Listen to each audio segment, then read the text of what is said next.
এই মুহূর্তে একটি রাজনৈতিক দল যেই স্বৈরাচার পালিয়ে গিয়েছে সেই স্বৈরাচারের মুখের ভাষা ব্যবহার করছে বিএনপির বিরুদ্ধে। ঠিক সেই স্বৈরাচার যেভাবে বলতো তাদেরই ভাষা ব্যবহার করছে বিএনপি। তাদের বক্তব্য যে দুর্নীতিতে বলে চ্যাম্পিয়ন ছিল।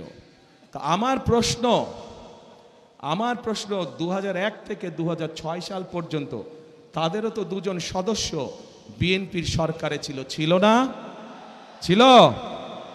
তো বিএনপি যদি অতই খারাপ হয় তাহলে ওই দুই ব্যক্তি কেন পদত্যাগ করে চলে আসেনি? এই জন্য পদত্যাগ করে তারা আসেনি। তারা সরকারে ছিল এবং তারা ভালো করেই জানতো যে খালেদা জিয়া কঠোর হস্তে দুর্নীতি দমন করছে। এবং যেই দলটি এখন এই কথা বলছে তাদের যেই দুই সদস্য বিএনপি সরকারের অংশ ছিল তারা ভালো করেই জানতেন যে খালেদা জিয়া দুর্নীতিকে প্রশ্রয় দেয় না। এবং সব ধরনের আন্তর্জাতিক পরিসংখ্যান বলে খালেদা জিয়ার সময় যে স্বৈরাচার পালিয়ে গেছে তার সময় দেশ দুর্নীতিতে নিম্ন গতিতে ছিল।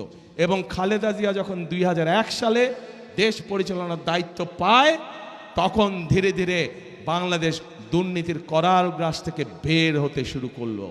এবং যেই দল এই কথা বিএনপিকে এইভাবে দোষারোপ করে তাদের দুই সদস্যের প্রথম দিন থেকে শেষ দিন পর্যন্ত সরকারে থাকাই প্রমাণ করে যে নিজেরাই নিজেদের মানুষ সম্পর্কে কত বড় মিথ্যে কথা তারা বলছে।